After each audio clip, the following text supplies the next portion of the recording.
Cooperative Governance and Traditional Affairs Portfolio Committee in Parliament now resolving to develop its own action plan to deal with the killing of councillors and municipal officials. That's after they received an update from the South African Local Government Association. 23 councillors and municipal officials have been killed since the 2021 local elections. Fikile Xasa is the chair of the Portfolio Committee on Cooperative Governance and Traditional Affairs. Mr. Xasa, good afternoon to you.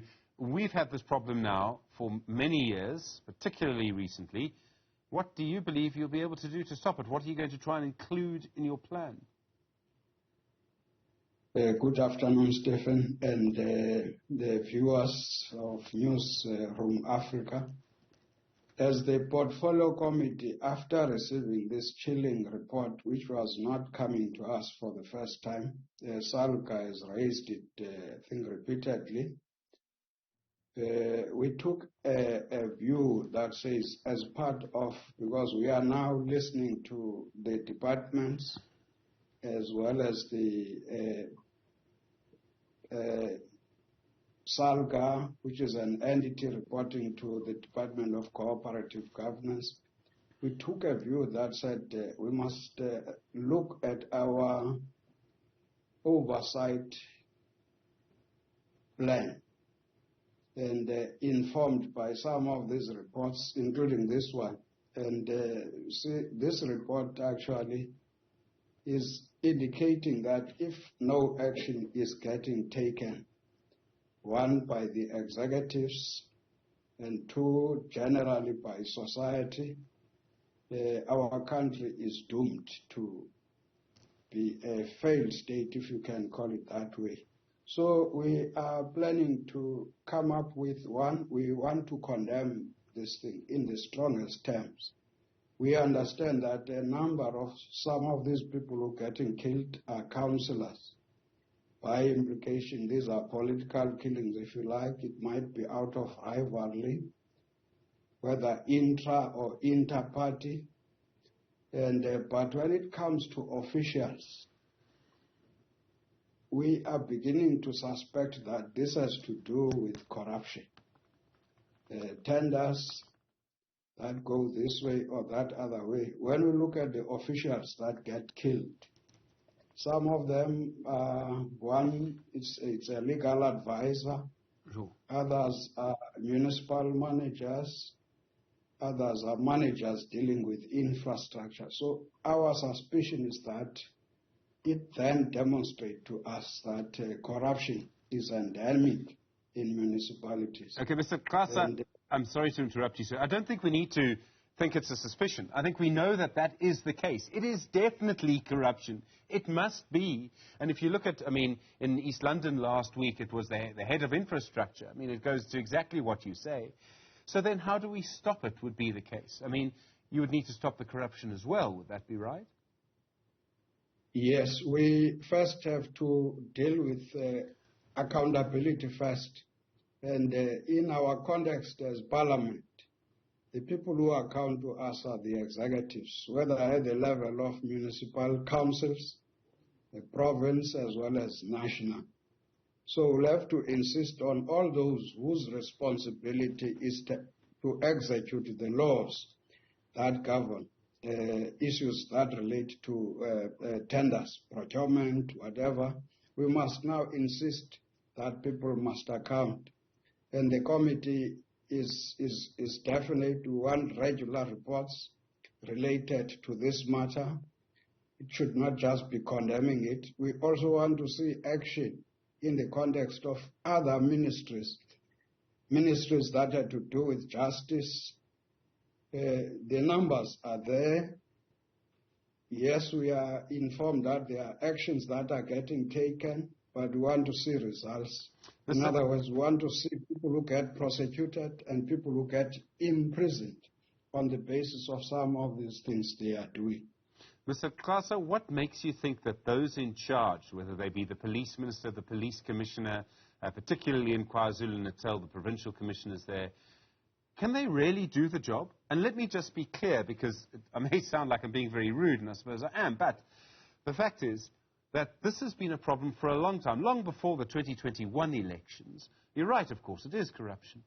And yet, despite so many promises to stop this from happening, it keeps happening. So I'm afraid to say, sir, I don't believe that there's going to be any change. It's not your fault. I'm just saying, I don't think there'll be a change. Well, I understand as well this view that you are expressing.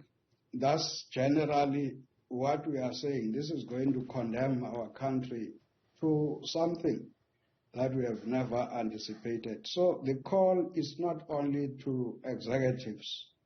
The call is to, you see, we engaged with Salga, we engaged with other Chapter 9 institutions.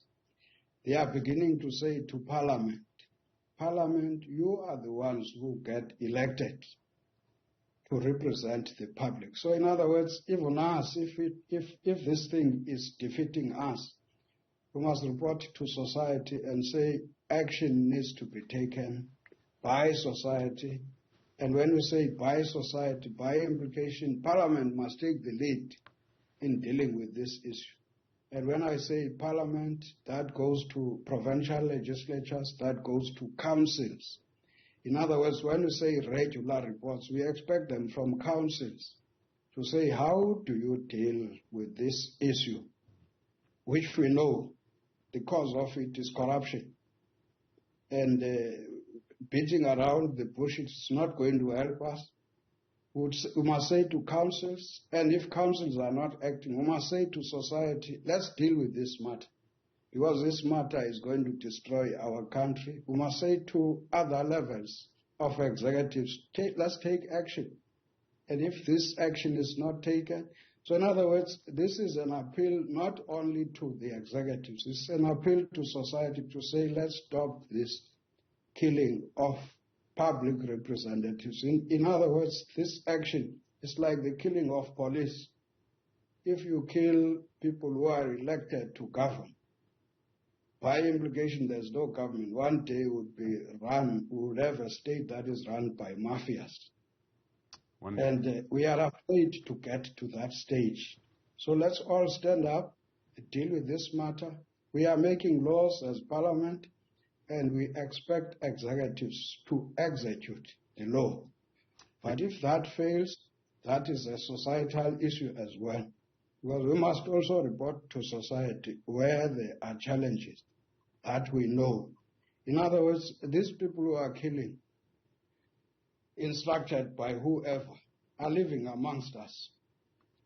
So hence I'm saying this call is saying our action plan now, oversight action plan, must be strictly focusing on this. But beyond talking, we are partnering with Salga to develop an approach to say, is there something that we don't know?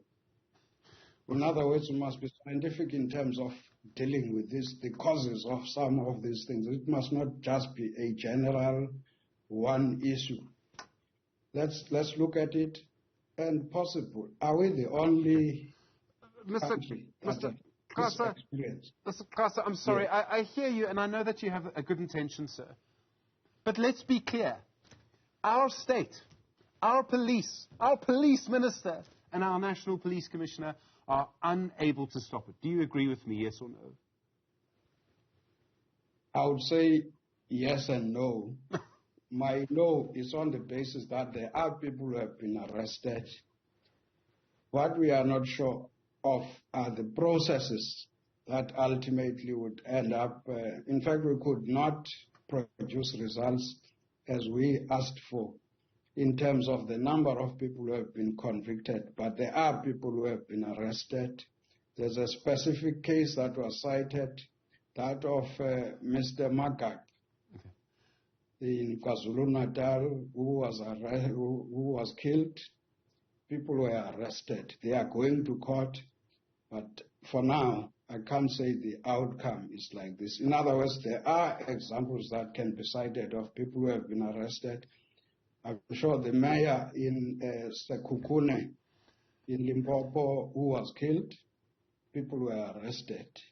But what we are not sure of is the process now. That's why I'm saying we would have to call on the executives to demonstrate where are we?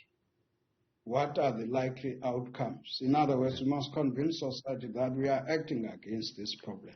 Fikile, Xasa, I'll leave it there. Thank you. Chair of the Portfolio Committee on Cooperative Governance and Traditional Affairs.